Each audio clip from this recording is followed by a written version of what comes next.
ਚਲੋ ਰਾਜੇ ਅੱਗੇ ਸਟਾਰਟ ਕਰਦੇ ਹਾਂ। ਮੰਨ ਲਓ ਆਪਣੇ ਕੋਲੇ ਬਾਈਨੋਮੀਅਲ ਡਿਸਟ੍ਰੀਬਿਊਸ਼ਨ ਆ। ਇੱਕ ਨੋਰਮਲ ਡਿਸਟ੍ਰੀਬਿਊਸ਼ਨ ਦਾ ਮੈਂ ਤੁਹਾਨੂੰ ਕਿਹਾ ਸੀਗਾ ਨਾ ਵੀ ਨੋਰਮਲ ਡਿਸਟ੍ਰੀਬਿਊਸ਼ਨ ਹੈ ਇੱਦਾਂ ਜਿਵੇਂ ਪਰਮਾਤਮਾ, ਮਤਲਬ ਸਾਰੀਆਂ ਡਿਸਟ੍ਰੀਬਿਊਸ਼ਨਾਂ ਜਿਹੜੀਆਂ ਨੋਰਮਲ ਡਿਸਟ੍ਰੀਬਿਊਸ਼ਨ ਵੱਲ ਹੀ ਜਾਂਦੀਆਂ। ਥਿਓਰਮ 1 ਕਰਨ ਲੱਗਾ ਮੈਂ। ਇਨ ਬਾਈਨੋਮੀਅਲ distribution,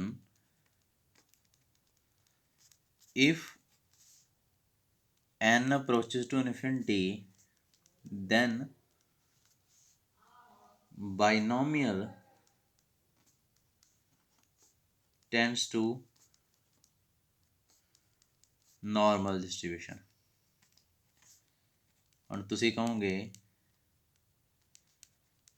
ਬਾਈਨੋਮੀਅਲ ਤਾਂ ਡਿਸਕ੍ਰੀਟ ਸੀ ਤੇ ਨਾਰਮਲ ਡਿਸਟ੍ਰੀਬਿਊਸ਼ਨ ਕੰਟੀਨਿਊਸ ਸੀ, ਇਹ ਕਿਵੇਂ ਹੋ ਸਕਦਾ? ਪਰ ਜਿਹੜੀ ਬਾਈਨੋਮੀਅਲ ਡਿਸਟ੍ਰੀਬਿਊਸ਼ਨ ਆ ਉਹਦਾ ਗ੍ਰਾਫ ਕੀ ਹੋਊਗਾ? ਨਾਰਮਲ ਡਿਸਟ੍ਰੀਬਿਊਸ਼ਨ ਦਾ ਗ੍ਰਾਫ ਮੈਂ ਇੱਥੇ ਬਣਾ ਦਿੰਦਾ। ਨਾਰਮਲ ਡਿਸਟ੍ਰੀਬਿਊਸ਼ਨ ਦਾ ਗ੍ਰਾਫ ਇਹੋ ਜਿਹਾ ਹੁੰਦਾ ਨਾ, ਅਤੇ ਬਾਈਨੋਮੀਅਲ ਦਾ ਜਿਹੜਾ ਉਹ ਗ੍ਰਾਫ ਇਹੋ ਜਿਹਾ ਹੋਊਗਾ।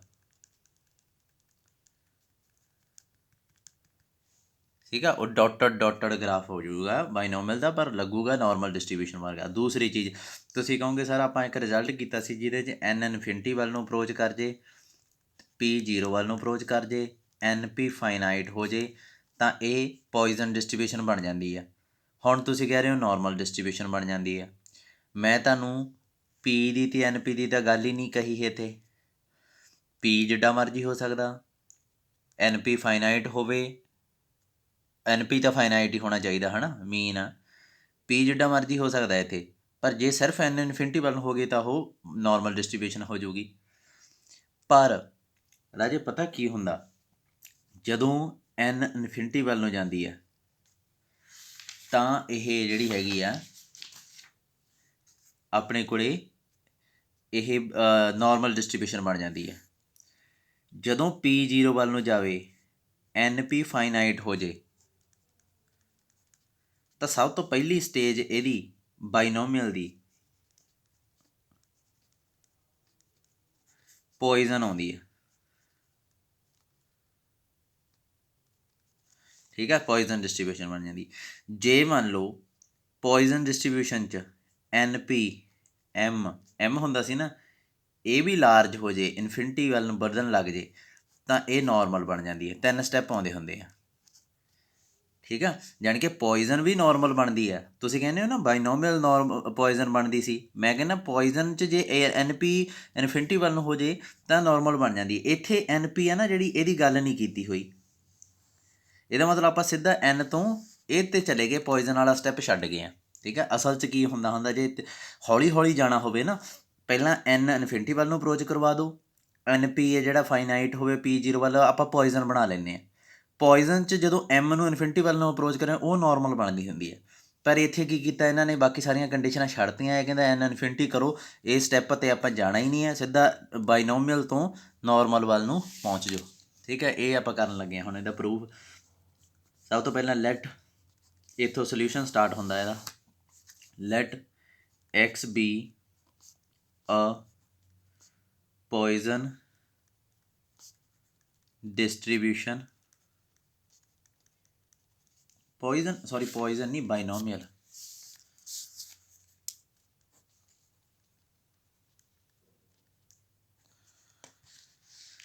ਦੂਸਰਾ ਇਹਦਾ ਮੂਵਮੈਂਟ ਜਨਰੇਟਿੰਗ ਫੰਕਸ਼ਨ ਕੀ ਹੋਊਗਾ mxt ਦਾ, ਆਪਾਂ ਨੂੰ ਪਤਾ ਹੀ ਹੈ, ਇਹ ਹੁੰਦਾ Q p e d t n। ਹੁਣ ਇੱਕ ਚੀਜ਼ ਦੇਖੋ, ਜਿਹੜਾ Z ਆ, ਠੀਕ ਹੈ, Z ਮੈਂ ਮੰਨ ਲਿਆ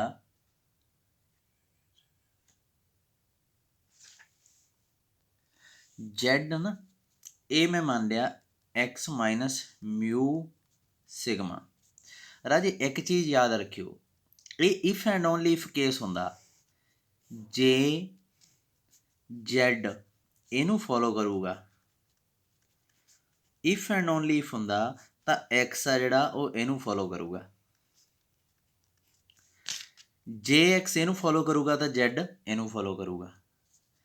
ਹੁਣ ਮੈਂ ਕੀ ਸ਼ੋਅ ਕਰਨ ਲੱਗਾ, now to prove Z follows n01, बस ये प्रूव हो जाऊगा एक्स आपे ही नॉर्मल वेरीएट बन जाऊगा। पर आप शुरू च की मन्ने एक्स बाइनोमियल वेरीएट, प्रूव की हो जाऊगा एक्स नॉर्मल वेरीएट, तो प्रूव हो गया फिर कि बाइनोमियल डिस्ट्रीब्यूशन नॉर्मल बनती है। ठीक है, सो एक्स नू बाइनोमियल मान लिया, फिर मैं जैड एक वेरीएबल मन्निया क्योंकि मैंने पता जे जैड नॉर्मल वेरीएट हो गया तो एक्स नू होना ही पैना। सो जैड नू नॉर्मल वेरीएट शो करूँगा, एक्स आपे ही बन जाऊगा। सो जैड मैं मान लिया x minus mu sigma, x ਉਹੀ ਰਹਿ ਗਿਆ, म्यू मीन ਕੀ ਹੁੰਦਾ ਬਾਈਨੋਮੀਅਲ ਦਾ ਐਨ ਪੀ, ਸਿਗਮਾ ਕੀ ਹੁੰਦਾ ਵੇਰੀਐਂਸ ਐਨ ਪੀ ਕਿਉਂ ਹੁੰਦਾ, ਸਿਗਮਾ ਉਹਦਾ ਅੰਡਰ ਰੂਟ ਹੁੰਦਾ। ਠੀਕ ਹੈ, ਹੁਣ ਮੂਵਮੈਂਟ ਜਨਰੇਟਿੰਗ ਫੰਕਸ਼ਨ ਜੈਡ ਦਾ ਕੱਢੋ। ਮੈਂ ਤੁਹਾਨੂੰ ਅੱਗੇ ਵੀ ਕਿਹਾ ਸੀਗਾ ਕਿ ਮੂਵਮੈਂਟ ਜਨਰੇਟਿੰਗ ਫੰਕਸ਼ਨ ਨੂੰ ਦੇਖ ਕੇ ਆਪਾਂ ਨੂੰ ਪਤਾ ਲੱਗ ਜਾਂਦਾ ਡਿਸਟਰੀਬਿਊਸ਼ਨ ਕਿਹੜੀ ਹੁੰਦੀ ਆ। ਮੂਵਮੈਂਟ ਜਨਰੇਟਿੰਗ ਫੰਕਸ਼ਨ ਕਿਵੇਂ ਕੈਲਕੂਲੇਟ ਕਰੋਗੇ, ਈ ਦੀ ਟੀ ਜ਼ੈਡ, ਈ ਦੀ ਟੀ ਜੈਡ ਦੀ ਵੈਲਿਊ ਭਰ ਦਿਓ X minus mu T mu sigma. ठीक है, जो कॉन्सटेंट है उन्होंने बाहर कढ़ दो, ई दी minus mu T by sigma, E दी माइनस ई दी टी एक्स ओवर सिग्मा। अच्छा ये कॉन्सटेंट है इन्हों बाहर कढ़ दो, ई दी minus mu T by sigma, E T by sigma नाल की आ गया एक्स। हुण ई दी माइनस म्यू टी तो बाहर रह गया है ना, तो ये की बन गया जे ध्यान नाल देखो M X T by sigma, T की जगह तो टी बाई सिग्मा आ गया। जे गौर नाल देखो तो movement generating function of x आपां शुरू च ही लिख लिया सी, बस की होऊगा आ लिखी बैठे हैं टी की जगह तो टी बाई सिग्मा कर दो इत्थे।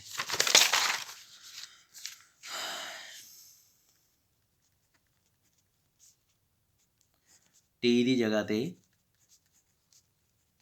टी बाई सिग्मा करता, उपर एन लाता।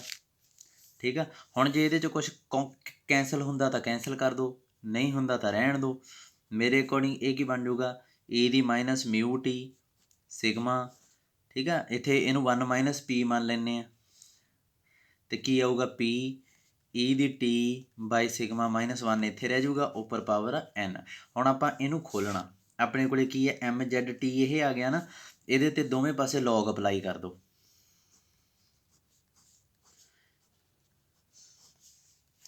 ਜਦੋਂ ਇੱਥੇ ਲੌਗ ਅਪਲਾਈ ਕੀਤਾ ਇਹ ਐਮ ਹੋ ਗਿਆ, ਇਹ ਐਨ ਹੋ ਗਿਆ। ਲੌਗ ਐਮ ਐਨ ਦੀ ਪ੍ਰੋਪਰਟੀ ਕੀ ਹੁੰਦੀ ਹੈ, log M plus N.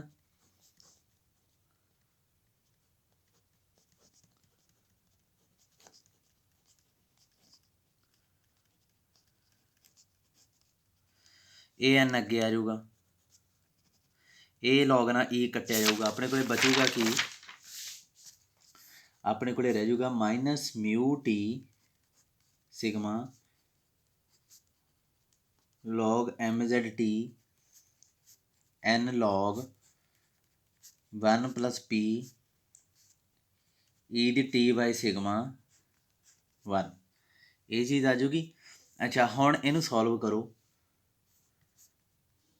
Mu T by sigma N log 1 plus, इनू खोल लेने पहला है ना, अंदर जिहड़ी चीज़ आ वो की आऊगी 1 प्लस, इनू खोलो T by sigma over 1 factorial, T by sigma square over 2 factorial, T by sigma cube over 3 factorial, up to so on चलूगी। तो पिछे की है -1, माइनस ना माइनस कैंसल हो गया, बचया कि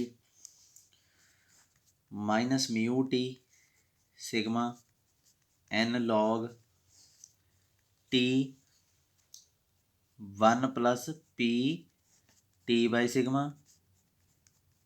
sigma square by 2 factorial, T by sigma cube by 3 factorial, up to so on.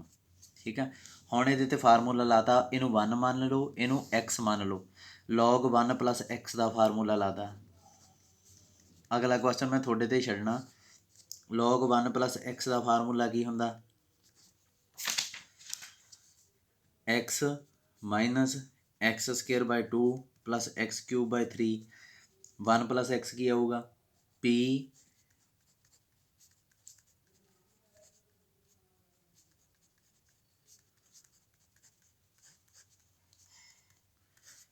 X minus A x हो गया, फिर एक्स स्केयर यानी कि इसे का ही स्केयर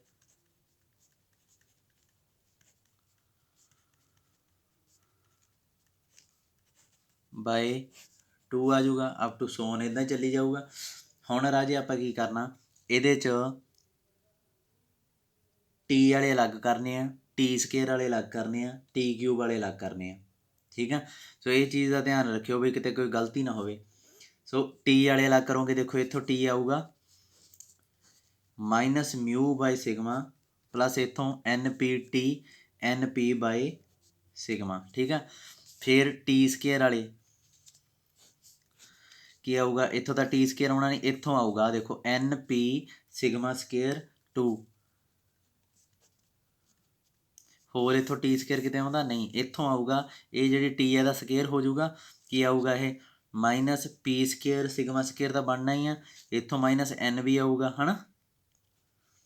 ਅਤੇ ਨੀਚੇ ਹੈ ਜਿਹੜਾ ਇੱਥੇ 2 ਆਊਗਾ, ਹਾਂ ਆ ਪਿਆ 2, ਸੋ ਇਹ 2 ਆਊਗਾ, ਆ ਜਿਹੜਾ ਨੀਚੇ 2 ਪਿਆ ਇਹ ਟੀ ਸਕੇਅਰ ਹੋ ਗਿਆ। ਇੱਦਾਂ ਹੀ ਆਪਾਂ ਕੈਲਕੂਲੇਟ ਕਰ ਲਏ, ਠੀਕ ਹੈ। ਹੁਣ ਇਹਨੂੰ ਥੋੜ੍ਹਾ ਜਿਹਾ ਸਿੰਪਲੀਫਾਈ ਕਰ ਲਓ, ਠੀਕ ਹੈ, ਥੋੜ੍ਹਾ ਜਿਹਾ ਸਿੰਪਲੀਫਾਈ ਕਰ। ਇੱਕ ਚੀਜ਼ ਦੇਖੋ, ਮਿਊ ਕੀ ਹੁੰਦਾ, ਮੀਨ ਐਨ ਪੀ ਆ ਨਾ ਰਾਜੇ, ਮਿਊ ਆ ਜਿਹੜਾ ਮਾਈਨਸ ਮਿਊ ਬਾਈ ਸਿਗਮਾ ਪਲੱਸ ਐਨ ਪੀ ਲਿਖਿਆ ਹੋਇਆ, ਐਨ ਪੀ ਬਾਈ ਸਿਗਮਾ ਹੈ ਨਾ, ਟੀ ਇਹੀ ਲਿਖਿਆ ਹੈ ਨਾ, ਮਿਊ ਤਾਂ ਐਨ ਪੀ ਹੁੰਦਾ, ਸੋ ਐਨ ਪੀ ਬਾਈ ਸਿਗਮਾ ਪਲੱਸ ਐਨ ਪੀ ਬਾਈ ਸਿਗਮਾ ਕੀ ਆਊਗਾ, ਇਹ ਤਾਂ 0 ਆ ਗਿਆ, 0 ਟੀ। ਸੋ ਇਹਨੂੰ ਤਾਂ ਲਿਖਣ ਦਾ ਕੋਈ ਫਾਇਦਾ ਹੀ ਨਹੀਂ, ਜਾਣੀ ਕਿ ਟੀ ਸਕੇਅਰ ਤੋਂ ਬਾਅਦ ਵਾਲੀਆਂ ਚੀਜ਼ਾਂ ਰਹਿ ਗਈਆਂ ਆਪਣੇ ਕੋਲ, ਠੀਕ ਹੈ। ਸੋ ਆਪਣੇ ਕੋਲ ਕੀ ਬਣ ਗਿਆ, log mz ਟੀ ਸਕੇਅਰ ਵਾਲਾ ਲਿਖ ਲਓ, ਐਨ ਪੀ ਮਾਈਨਸ 2 ਸਿਗਮਾ ਸਕੇਅਰ, ਐਨ ਪੀ ਸਕੇਅਰ 2 ਸਿਗਮਾ ਦੀ ਸਕੇਅਰ ਟੀ ਸਕੇਅਰ। ਇਸ ਤੋਂ ਬਾਅਦ ਰਾਜੇ ਕਿਊਬ ਵਾਲਾ ਵੀ ਕੱਢਣਾ, ਤੁਹਾਡੇ ਕੋਲ ਖੁੱਲ੍ਹਾ ਟਾਈਮ ਆ, ਕਰਕੇ ਦੇਖ ਲਿਓ, ਜੇ ਨਾ ਸਮਝ ਲੱਗੀ ਮੈਨੂੰ ਪੁੱਛ ਲਿਓ। ਟੀ ਕਿਊਬ ਵਾਲਾ ਵੀ ਕੱਢਿਆ ਹੋਇਆ ਇਹਨਾਂ ਨੇ, ਐਨ ਪੀ 6 ਸਿਗਮਾ ਦੀ ਕਿਊਬ, ਐਨ ਪੀ ਸਕੇਅਰ 2 ਸਿਗਮਾ ਕਿਊਬ, ਐਨ ਪੀ ਕਿਊਬ 3 ਸਿਗਮਾ ਸਕੇਅਰ, ਇਹ ਆ ਗਿਆ, ਅੱਗੇ ਦੀ ਅੱਗੇ ਜਾਈ ਜਾਊਗਾ, ਠੀਕ ਹੈ। ਹੁਣ ਇਹਦੇ 'ਚ ਕੀ ਕਰਨਾ,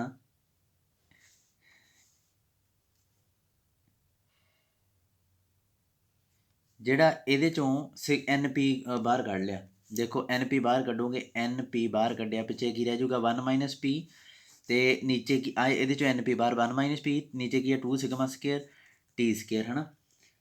ਉਸ ਤੋਂ ਬਾਅਦ ਇਹਦੇ 'ਚੋਂ ਐਨ ਬਾਹਰ ਕੱਢ ਲਓ, ਪਿੱਛੇ ਕੀ ਬਚਿਆ ਐਨ ਪੀ ਮਾਈਨਸ 3 ਪੀ ਦੀ ਸਕੇਅਰ 2 ਪੀ ਦੀ ਕਿਊਬ, ਐਲਸੀਐਮ ਲੈ ਲਿਆ, ਐਨ ਬਾਹਰ ਕੱਢ ਕੇ ਐਲਸੀਐਮ ਲੈ ਲਿਆ, ਇਹ ਤਾਂ ਹੋ ਜਾਊਗਾ ਨਾ। ਅਤੇ ਆਹ ਜਿਹੜਾ ਨੀਚੇ ਸਿਗਮਾ ਦੀ ਕਿਊਬ ਆ ਇਹ ਵੀ ਆ ਗਿਆ, ਇੱਥੇ 6 ਆਉਣਾ, ਠੀਕ ਆ। ਹੁਣ ਇੱਥੋਂ ਐਂ ਕਰੋ, ਇਹ ਜਿਹੜਾ ਐਨ ਪੀ, ਇਹ ਐਨ ਪੀ ਕਿਊ ਬਣ ਗਿਆ ਨਾ ਰਾਜੇ, 1 ਮਾਈਨਸ ਪੀ ਕਿਊ ਹੀ ਹੁੰਦਾ ਨਾ, ਅਤੇ ਸਿਗਮਾ ਸਕੇਅਰ ਕੀ ਹੁੰਦਾ, ਐਨ ਪੀ ਕਿਊ। 1 ਮਾਈਨਸ ਪੀ ਦੀ ਜਗ੍ਹਾ 'ਤੇ ਕਿਊ ਲਿਖ ਲਿਆ, ਸਿਗਮਾ ਐਨ ਪੀ ਸਕੇਅਰ ਹੀ, ਸਿਗਮਾ ਵੇਰੀਅੰਸ ਹੀ ਹੁੰਦਾ ਨਾ ਐਨ ਪੀ ਕਿਊ, ਇਹ ਇਹਦੇ ਨਾਲ ਕੈਂਸਲ ਹੋ ਗਿਆ, ਬਚਿਆ ਕੀ ਟੀ ਸਕੇਅਰ ਬਾਏ 2 ਹੈ ਨਾ। ਅਤੇ ਇੱਧਰ ਇਹ ਐਨ ਪੀ ਕਿਊ ਦਾ ਰੂਟ ਹੁੰਦਾ ਸਿਗਮਾ ਹੈ ਨਾ, ਸਿਗਮਾ ਹੁੰਦਾ ਐਨ ਪੀ ਕਿਊ, ਅਤੇ ਉਹਦੇ ਉੱਪਰ ਕੀ ਹੋ ਗਈ 3, ਯਾਨੀ ਕਿ ਇਹ ਹੋ ਗਿਆ ਐਨ ਪੀ ਕਿਊ ਦੀ 3/2 ਬਣ ਗਿਆ ਹੈ ਨਾ, ਉੱਪਰ ਐਨ ਪਿਆ, ਨਾਲ ਕੀ ਹੈ ਕੁਛ ਇਹ ਵਾਲੀ ਚੀਜ਼।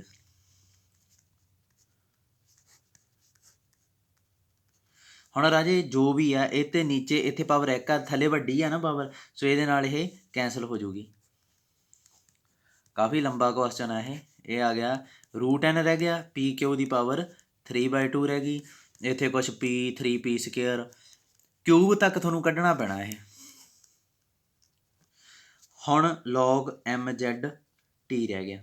ਹੁਣ ਰਾਜੇ ਐਨ ਅਪਰੋਚਸ ਟੂ ਇਨਫਿਨਿਟੀ ਕਰ ਦਿਓ, ਦੇਖੋ ਇੱਥੇ ਐਨ ਨੀਚੇ ਆਇਆ ਨਾ, ਇਸ ਤੋਂ ਬਾਅਦ ਜਿੰਨੀਆਂ ਵੀ ਟਰਮਸ ਆ ਸਾਰੀਆਂ 'ਚ ਐਨ ਨੀਚੇ ਆਉਣੀਆਂ, ਤੁਸੀਂ ਕੱਢਣਾ ਨਹੀਂ, ਕੁਛ ਨਹੀਂ ਕਰਨਾ, ਸਾਰੀਆਂ 'ਚ ਥੱਲੇ ਹੀ ਆਉਣਾ ਉਹਨੇ, ਕਿਉਂਕਿ ਥੱਲੇ ਆ ਨਾ ਜਿਹੜਾ ਇੱਥੇ ਸਿਗਮਾ ਸਕੇਅਰ, ਅਗਲੇ ਸਿਗਮਾ ਕਿਊਬ, ਅੱਗੇ ਸਿਗਮਾ ਦੀ 4 ਆ ਜਾਣਾ, ਅਤੇ ਉੱਪਰ ਐਨ ਸਕੇਅਰ ਬਣ ਜਾਣਾ ਵਾ, ਮਤਲਬ ਥੱਲੇ ਹਮੇਸ਼ਾ ਐਨ ਵੱਡੀ ਬਣੂਗੀ। ਸੋ ਇਹ ਸਾਰੀਆਂ ਟਰਮਸ ਅੱਗੇ 0 ਹੀ ਜਾਣੀਆਂ, ਆਪਣੇ ਕੋਲ ਕੀ ਬਣ ਜਾਊਗਾ ਟੀ ਸਕੇਅਰ ਬਾਈ 2, ਬਸ ਇੱਧਰ 0। ਹੁਣ ਐਂਟੀ ਲੌਗ ਅਪਲਾਈ ਕਰ ਦਿਓ, mz ਕੀ ਬਣ ਗਿਆ ਈ ਟੀ ਸਕੇਅਰ ਬਾਈ 2। ਰਾਜੇ ਜੇ ਗੌਰ ਨਾਲ ਦੇਖੋ ਆਪਾਂ, ਇਹ ਮੂਵਮੈਂਟ ਜਨਰੇਟਿੰਗ ਫੰਕਸ਼ਨ ਬਣ ਗਿਆ ਕਿਹਦਾ, ਆਪਣੇ ਕੋਲੇ ਮੂਵਮੈਂਟ ਜਨਰੇਟਿੰਗ ਫੰਕਸ਼ਨ ਜਦੋਂ ਆਪਾਂ ਕੱਢਿਆ ਸੀਗਾ, ਤੁਹਾਨੂੰ ਯਾਦ ਹੋਊਗਾ ਆਪਣਾ ਆਇਆ ਸੀਗਾ movement generating function of X T normal distribution ਦਾ, ਜਦੋਂ ਐਕਸ ਇਹਨੂੰ ਫੋਲੋ ਕਰਦਾ ਮਿਊ ਤੇ ਸਿਗਮਾ ਸਕੇਅਰ ਨੂੰ, ਤਾਂ ਇਹਦਾ ਕੀ ਹੁੰਦਾ E A T 1/2 B square T square.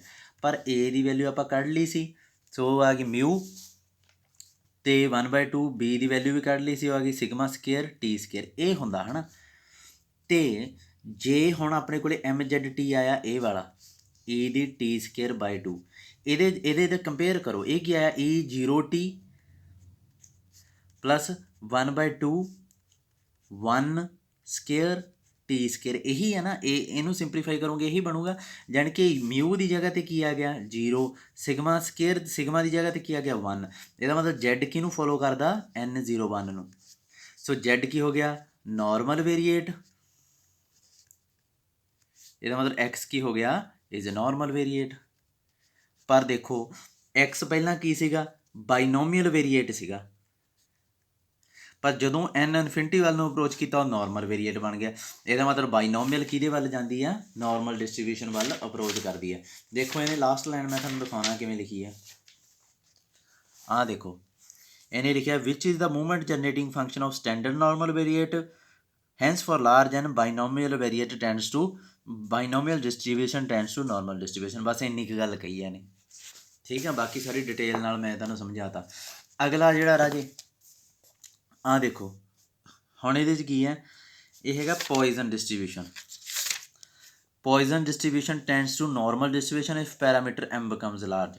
ਮਤਲਬ ਪੋਇਜ਼ਨ ਡਿਸਟਰੀਬਿਊਸ਼ਨ 'ਚ ਤੁਸੀਂ m ਜਦੋਂ ਇਨਫਿਨਿਟੀ ਕਰੋਗੇ ਤਾਂ ਉਹ ਇਹੀ ਬਣ ਜਾਊਗੀ ਨਾਰਮਲ ਡਿਸਟਰੀਬਿਊਸ਼ਨ ਬਣ ਜਾਊਗੀ। ਇਹ ਮੈਂ ਹੁਣ ਤੁਹਾਡੇ 'ਤੇ ਛੱਡਣ ਲੱਗਾ, ਠੀਕ ਆ। ਸੇਮ ਹੀ ਜਾਣਾ ਕੁਐਸਚਨ ਐਂਡ 'ਤੇ ਉਵੇਂ ਹੀ ਉਹੀ ਚੀਜ਼ ਬਣ ਜਾਣੀ ਹੈ, ਇਹ ਤੁਸੀਂ ਆਪੇ ਕਰਨਾ। ਪਹਿਲਾਂ ਤਾਂ ਇਹਨਾਂ ਨੇ ਐਕਸਪੈਕਟੇਸ਼ਨ ਮੂਵਮੈਂਟ ਜਨਰੇਟਿੰਗ ਫੰਕਸ਼ਨ ਇਹਦਾ ਕੱਢ ਲਿਆ, ਠੀਕ ਆ।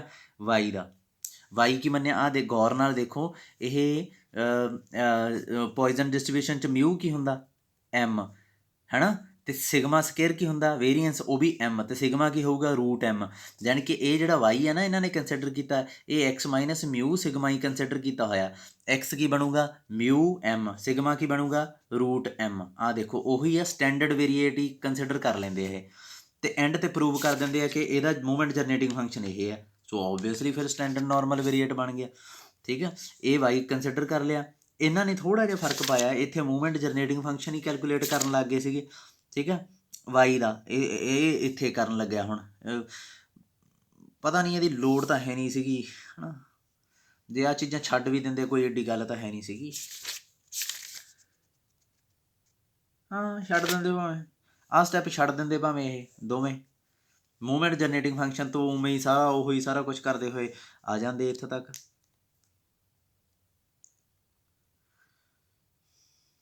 ਭਾਵੇਂ ਡਿੱਟੋ ਹੀ ਲੈ ਜਾਂਦੇ ਯਾਰ। ਪੋਇਜ਼ਨ ਡਿਸਟਰੀਬਿਊਸ਼ਨ ਦਾ ਮੂਵਮੈਂਟ ਜਨਰੇਟਿੰਗ ਫੰਕਸ਼ਨ ਯਾਦ ਆ ਕੀ ਹੁੰਦਾ ਸੀ, ਬਸ ਉਹਦੇ ਹਿਸਾਬ ਨਾਲ ਕੰਮ ਕਰਨਾ ਪੈਣਾ ਸੀ ਇਹ।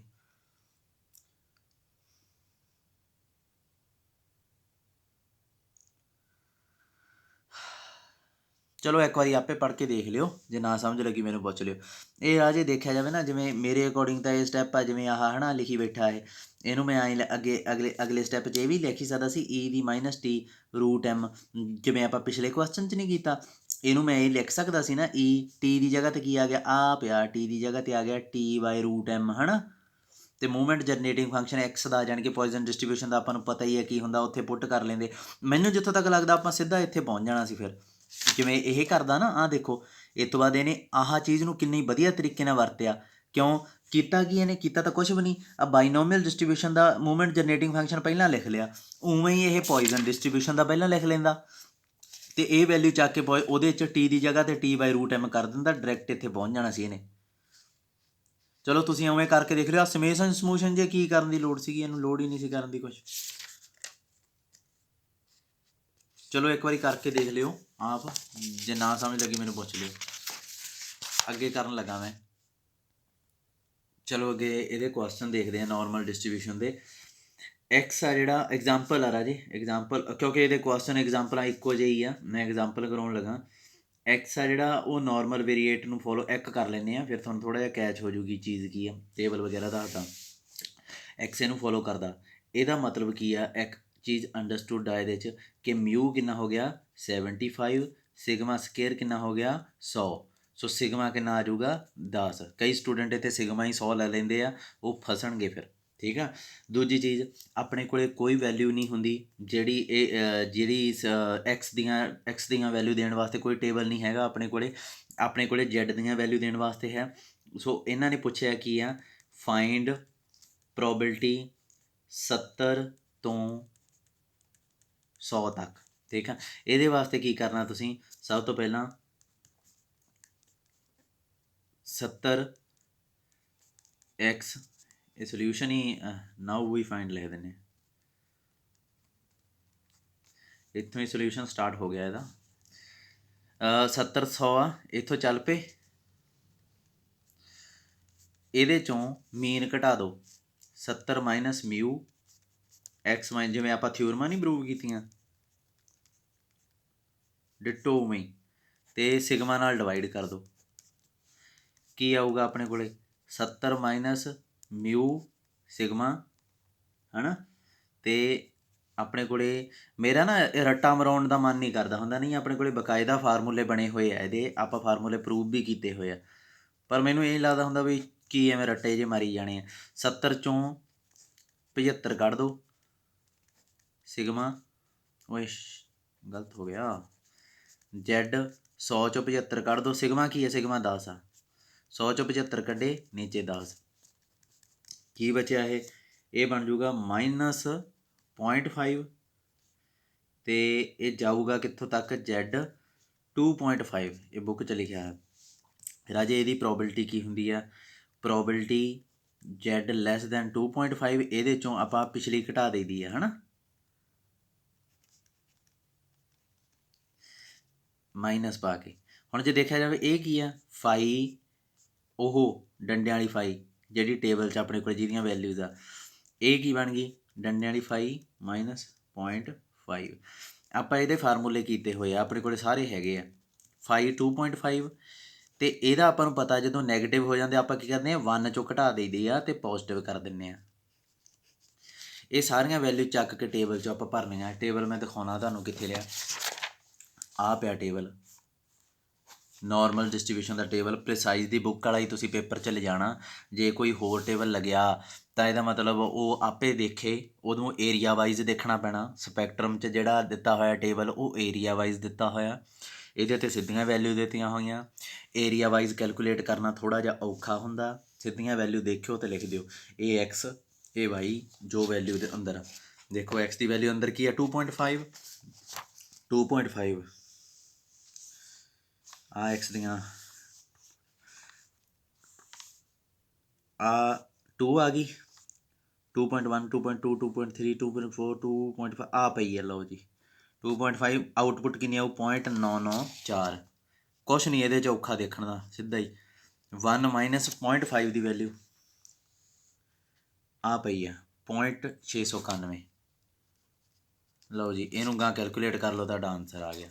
ਕੀ ਹੈ ਇਹਦੇ 'ਚ ਕੋਈ ਹੈਗਾ ਕੁਛ ਚੱਕਰ, ਸਿੱਧਾ ਜਿਹਾ 0.685 ਤੁਹਾਡਾ ਆਨਸਰ ਆ ਜਾਊਗਾ। ਸੌਖੇ ਸੌਖੇ ਜਿਹੇ ਕੁਐਸਚਨ, ਐਵੇਂ ਕੁਛ ਨਹੀਂ ਦਿੱਤਾ ਹੋਇਆ ਤੇ ਹਾਂ ਇੱਕ ਜ਼ਰੂਰ ਆ, ਜਿਵੇਂ ਇੱਕ ਐਗਜ਼ਾਮਪਲ ਚੌਥੀ ਹੈ ਇਹਨਾਂ ਨੇ ਦਿੱਤੀ, ਹੈ ਨਾ, ਐਗਜ਼ਾਮਪਲ ਚੌਥੀ ਕਈ ਵਾਰੀ ਨਾ ਇਹ ਮੀਨ ਵੇਰੀਐਂਸ ਪੁੱਛਣ ਲੱਗ ਜਾਂਦੇ ਆ ਵੀ ਇਹ ਪੁਆਇੰਟਸ ਦੱਸੋ ਕੀ ਆਊਗਾ। ਜਿਵੇਂ ਐਗਜ਼ਾਮਪਲ 4 ਆ, ਕਿਤਾਬ ਖੋਲ੍ਹੋ ਅਤੇ ਪੜ੍ਹੋ। ਇਨ ਨਾਰਮਲ ਡਿਸਟਰੀਬਿਊਸ਼ਨ 7% ਟਾਈਮਜ਼ ਆਰ ਬਿਲੋ 35 ਆਈਟਮਸ ਲਿਖਣਾ ਚਾਹੀਦਾ। I think Times Ki 7% Times items ਹੋਣਗੀਆਂ ਮੈਨੂੰ ਲੱਗਦਾ। ਆਈਟਮਸ ਆਰ ਬਿਲੋ 35, 89% ਆਰ ਬਿਲੋ 63। ਮਤਲਬ ਕਿ ਇਹ 7% ਆਈਟਮਸ ਆ, ਡਿਸਟਰੀਬਿਊਸ਼ਨ ਨੋਰਮਲ ਆ। 7% ਆਈਟਮਸ ਆ ਜਿਹੜੀਆਂ ਐਂ ਕਹਿ ਲਓ ਨਾ ਬੰਦੇ ਆ, ਮੰਨ ਲਓ 7% ਦੀ ਉਮਰ 35 ਤੋਂ ਘੱਟ ਆ, 99% ਦੀ ਉਮਰ 63 ਤੋਂ ਘੱਟ ਆ, ਕੋਈ ਇਕੱਠ ਆ। ਮੀਨ ਅਤੇ ਵੇਰੀਐਂਸ ਪਤਾ ਕਰੋ, ਇਹ ਕਹਿੰਦੇ। ਜੋ ਇਹਦਾ ਕੀ ਆਊਗਾ, ਐਕਸ ਬੀ ਨੋਰਮਲ ਵੇਰੀਏਟ, ਮੀਨ ਆ ਜਿਹੜਾ ਉਹ ਮੰਨ ਲਓ ਮਿਊ ਆ, ਸਟੈਂਡਰਡ ਡੇਵੀਏਸ਼ਨ ਆ ਜਿਹੜਾ ਉਹ ਮੰਨ ਲਿਆ ਆਪਾਂ ਸਿਗਮਾ। ਠੀਕ ਹੈ, ਆਪਾਂ ਨੂੰ ਦਿੱਤਾ ਕੀ ਆ 35 ਤੋਂ ਘੱਟ ਕਿੰਨੇ ਆ 7%, ਯਾਨੀ ਕਿ 7/100। 63 ਤੋਂ ਘੱਟ ਕਿੰਨੇ ਆ 99/100, 99%। ਠੀਕ ਆ, ਇਹ ਚੀਜ਼ ਨੂੰ ਆਪਾਂ ਵਰਤਣਾ। ਹੁਣ ਦੇਖੋ ਇਹਨੂੰ ਮੈਂ ਇਹੀ ਲਿਖ ਸਕਦਾ x ਮਾਈਨਸ ਮਿਊ ਬਾਈ ਸਿਗਮਾ, 35 ਮਾਈਨਸ ਮਿਊ ਬਾਈ ਸਿਗਮਾ, ਇਹਨੂੰ ਐਂ ਲਿਖ ਸਕਦੇ 0.07। ਅਤੇ ਇਹ ਕੀ ਆਊਗਾ x ਮਾਈਨਸ ਮਿਊ ਬਾਈ ਸਿਗਮਾ, 63 ਮਾਈਨਸ ਮਿਊ ਬਾਈ ਸਿਗਮਾ, ਇਹਨੂੰ ਐਂ ਲਿਖ ਸਕਦੇ 0.9। ਠੀਕ ਹੈ, ਹੁਣ ਇਹ ਚੀਜ਼ ਕੀ ਆ ਗਈ Z 'ਚ ਚਲੇ ਜਾਣਾ, ਕਿਉਂਕਿ Z ਦਾ ਟੇਬਲ ਹੈਗਾ ਤੁਹਾਡੇ ਕੋਲ, ਹੋਰ ਕਿਸੇ ਚੀਜ਼ ਦਾ ਕੋਈ ਟੇਬਲ ਨਹੀਂ ਹੈ ਤੁਹਾਡੇ ਕੋਲ ਨੋਰਮਲ ਦੇ ਕੇਸ 'ਚ, ਬਾਕੀ ਤਾਂ ਉਹ ਹੈਗੇ ਹੀ ਆ ਰਾਜੇ। ਇਹਨੂੰ ਮੈਂ ਲਿਖ ਸਕਦਾ 35 ਮਾਈਨਸ ਮਿਊ ਸਿਗਮਾ, ਇਹਨੂੰ ਐਂ ਲਿਖ ਸਕਦਾ 63 ਮਾਈਨਸ ਮਿਊ ਸਿਗਮਾ। ਹੁਣ ਆਪਾਂ ਦੇਖਣਾ ਕਿ x ਦੀ ਕਿਹੜੀ ਵੈਲਿਊ ਲਈ ਆਊਟਪੁੱਟ ਇਹ ਆਉਂਦੀ ਆ। ਟੇਬਲ ਖੋਲ੍ਹੋ, 0.07 x ਦੀ ਕਿਹੜੀ ਵੈਲਿਊ 'ਤੇ ਆਉਂਦੀ ਆ। ਆਹ ਦੇਖੋ 5x ਆ ਪਿਆ 0.07, ਆ ਪਿਆ 0.55 ਲਈ ਪੁਆਇੰਟ ਆ ਪਿਆ ਨਾ 07, ਨਾ ਗਲਤ ਹੋ ਗਿਆ 07। ਅੱਛਾ, ਇੱਕ ਇਹ ਪੰਗਾ ਦੇਖੋ ਪੈ ਗਿਆ ਇੱਕ, ਕਿਉਂਕਿ 0.07 ਤਾਂ ਹੈ ਹੀ ਨਹੀਂ ਇਹਦੇ 'ਚ ਨਾ। ਦੇਖੋ ਜਦੋਂ ਇਹੋ ਜਿਹਾ ਕੁਛ ਹੋ ਜਾਏ ਨਾ, ਫਿਰ ਆਪਾਂ ਥੋੜ੍ਹਾ ਜਿਹਾ ਚਲਾਕੀ ਤੋਂ ਕੰਮ ਲੈਣਾ। ਇਹਨੂੰ 100 ਚੋਂ ਘਟਾ ਦਿਆ ਕਰੋ, ਮਤਲਬ 0.100 ਚੋਂ, ਇੱਕ ਚੋਂ ਸੌਰੀ 1 ਚੋਂ ਘਟਾ ਦਿਆ ਕਰੋ। ਕਿੰਨਾ ਬਣਿਆ 0.93। 0.93 ਦੀ ਵੈਲਿਊ ਹੈਗੀ ਆ ਪਈ। 0.07 ਤਾਂ ਹੈ ਹੀ ਨਹੀਂ ਇਹਦੇ 'ਚ, ਬਾਹਲਾ ਨਿੱਕਾ ਹੋ ਗਿਆ। 0.5 ਤੋਂ ਤਾਂ ਸ਼ੁਰੂ ਹੁੰਦਾ ਕੰਮ, ਫਿਰ 1 ਚੋਂ ਘਟਾ ਦਿਆ ਕਰੋ। ਪਤਾ ਕੀ ਕਰੀਦਾ ਹੁੰਦਾ, ਦੇਖੋ ਦੋਵੇਂ ਪਾਸੇ 1 ਘਟਾ ਦਿਓ। ਅੱਛਾ, ਦੋਵੇਂ ਪਾਸੇ ਜਦੋਂ 1 ਘਟਾਇਆ, ਇੱਥੇ ਚਲਾਕੀ ਨਾਲ ਕੰਮ ਲੈਣਾ ਪੈਣਾ ਤੁਹਾਨੂੰ, ਕਿਉਂਕਿ ਟੇਬਲ 'ਚ ਸਾਰਾ ਕੁਝ ਹੈ ਹੀ ਨਹੀਂ ਇਹਦੇ 'ਚ। ਦੋਵੇਂ ਪਾਸੇ ਮਤਲਬ ਪਹਿਲਾਂ ਨੈਗੇਟਿਵ ਨਾਲ ਪ੍ਰੋਡਕਟ ਕਰਤਾ, ਫਿਰ 1 ਐਡ ਕਰਤਾ। ਅੱਛਾ, ਇਹਦੀ ਵੈਲਿਊ ਜੇ ਤੁਹਾਨੂੰ ਯਾਦ ਹੋਵੇ, ਇਹ ਐਂ ਹੁੰਦੀ ਹੈ ਨਾ 1 ਅੰਦਰ ਨੈਗੇਟਿਵ ਲਾ ਸਕਦੇ ਆਪਾਂ। ਆਇਆ ਯਾਦ ਕੁਛ? 5 ਮਾਈਨਸ Z ਆ ਜਿਹੜਾ, ਇਹ ਕੀ ਹੁੰਦਾ 1 ਮਾਈਨਸ 5Z ਦੇ ਬਰਾਬਰ ਹੁੰਦਾ ਨਾ, ਜਾਣੀ ਕਿ 1 ਮਾਈਨਸ 5Z 5 ਮਾਈਨਸ Z ਦੇ ਬਰਾਬਰ ਹੋਊ। ਅਤੇ ਇਹ ਕਿੰਨਾ ਬਣ ਜੂ ਹੁਣ 0.93। ਠੀਕ ਆ, ਚਲੋ ਕੁਛ ਫਾਇਦਾ ਹੋ ਗਿਆ। ਇਹਨੂੰ ਟਿਕਿਆ ਰਹਿਣ ਦਿਓ, ਇਹ ਠੀਕ ਲੱਗਦਾ ਮੈਨੂੰ। ਇਹ ਆ ਗਿਆ 5U ਮਾਈਨਸ 35 ਬਾਈ ਸਿਗਮਾ ਬਣ ਗਿਆ, ਬਾਹਰ ਕੀ ਆ ਗਿਆ 0.93। ਹੁਣ ਇਹਨਾਂ ਦੋਹਾਂ ਨੂੰ ਕੰਪੇਅਰ ਕਰੋ। ਹੁਣ 0.93 ਵਾਸਤੇ ਵੈਲਿਊ ਕੀ ਆ ਪਈ ਹੈ ਨਾ, ਅਤੇ ਇਹ ਕੀ ਹੈ 1.50, ਯਾਨੀ ਕਿ ਜੋ ਅੰਦਰ ਆ ਇਹ ਵਾਲਾ ਇਹ 1.50 ਹੋਊਗਾ, ਤਾਂ ਵੈਲਿਊ ਇਹ ਆਈ। ਹੁਣ ਤੁਸੀਂ ਕਹੋਗੇ ਸਾਰੇ ਤਾਂ ਤੁੱਕਾ ਜਿਹਾ ਲੱਗਦਾ, ਅਪਰੋਕਸੀਮੇਟ ਆਨਸਰ ਆ, ਪੂਰਾ ਐਕੂਰੇਟ ਤਾਂ ਹੈ ਨਹੀਂ। ਹਾਂ, ਪੂਰਾ ਐਕੂਰੇਟ ਨਹੀਂ ਗਾ ਇਹ 0.89, ਪਰ ਤੁਹਾਡੇ ਨੰਬਰ ਨਹੀਂ ਕੱਟੇ ਜਾਂਦੇ। ਤੁਸੀਂ ਕੀ ਲੈਣਾ, ਤੁੱਕੇ ਆ ਕਿ ਕੀ ਆ ਪਈ 0.89 1.25, ਯਾਨੀ ਕਿ ਇਹ ਹੋਊਗਾ 63 ਮਾਈਨਸ ਮਿਊ ਆ ਓਵਰ ਸਿਗਮਾ, ਇਹ ਹੋਊਗਾ 1.25। ਹੁਣ ਇਹਨਾਂ ਦੋਵਾਂ ਨੂੰ ਸੋਲਵ ਕਰਨਾ, ਸੋਲਵ ਕਰੋ ਕੱਢ ਲਓ। 1.25 ਅਤੇ 1.5 ਆ ਗਿਆ। ਤੁਹਾਡੀ ਬੁੱਕ ਵਾਲੇ ਨੇ ਵੀ ਇਹੀ ਲਿਖਿਆ ਹੋਇਆ, ਮਿਊ ਮਾਈਨਸ 35 1.25 ਅਤੇ 63 ਮਾਈਨਸ ਮਿਊ। ਇਹਨਾਂ ਨੂੰ ਸੋਲਵ ਕਰ ਲੈਣਾ ਬਸ, ਇਕੁਏਸ਼ਨਾਂ ਬਣ ਗਈਆਂ। ਹੁਣ ਇਹਦੇ 'ਚ ਕੀ ਹੈ, ਕੁਝ ਵੀ ਨਹੀਂ।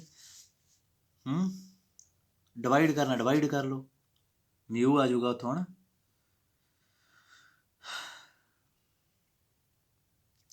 ਦੋਵਾਂ ਨੂੰ ਡਿਵਾਈਡ ਕਰ ਲਓ, ਨਹੀਂ ਕਰਨਾ ਤਾਂ ਇਹਨੂੰ ਉੱਧਰ ਪ੍ਰੋਡਕਟ ਕਰੋ। ਮਿਊ ਮਾਈਨਸ 1.50 ਸਿਗਮਾ ਅਤੇ 35 ਉੱਧਰ ਆ ਗਿਆ। ਇਹ ਕੀ ਆਊਗਾ, ਇਹਨੂੰ ਉੱਧਰ ਕਰੋ ਮਾਈਨਸ ਮਿਊ ਹੈ ਨਾ, ਇਹਨੂੰ ਉੱਧਰ ਕੀਤਾ ਮਾਈਨਸ 1.25 ਸਿਗਮਾ 63। ਹੁਣ ਐਕਸ ਵਾਈ ਵਾਲੀਆਂ ਇਕੁਏਸ਼ਨਾਂ ਨਹੀਂ ਸੋਲਵ ਕੀਤੀਆਂ ਤੁਸੀਂ, x plus Y is equal to 2, x plus Y is equal to 2x plus Y is equal to 1, ਇਹ 10ਵੀਂ 'ਚ ਸੋਲਵ ਕਰਦੇ ਹੁੰਦੇ ਸੀ। ਉਵੇਂ ਮਿਊ ਨੂੰ x ਮੰਨ ਲਓ, ਸਿਗਮਾ ਨੂੰ y ਮੰਨ ਲਓ, ਇਹਨਾਂ ਦੀਆਂ ਵੈਲਿਊ ਕੱਢ ਲਿਓ। ਨਹੀਂ ਤਾਂ ਇਹਨਾਂ ਦੋਹਾਂ ਨੂੰ ਡਿਵਾਈਡ ਕਰ ਦਿਓ, ਸਿਗਮਾ ਨਾਲ ਸਿਗਮਾ ਕੱਟਿਆ ਗਿਆ, ਇਕੁਏਸ਼ਨਾਂ 'ਚ ਇਕੱਲਾ ਮਿਊ ਰਹਿ ਜਾਊਗਾ, ਉੱਥੋਂ ਮਿਊ ਕੱਢ ਕੇ 1 'ਚ ਭਰ ਦਿਓ ਤਾਂ ਉਹ ਹੱਲ ਹੋ ਜਾਊਗਾ। ਯਾਦ ਰੱਖਿਓ, ਕੁਐਸਚਨ ਬਹੁਤ ਇੰਪੋਰਟੈਂਟ ਆ ਇਹ। ਚਲੋ ਬਾਕੀ ਅਗਲੀ ਵੀਡੀਓ 'ਚ ਦੇਖਦਾ।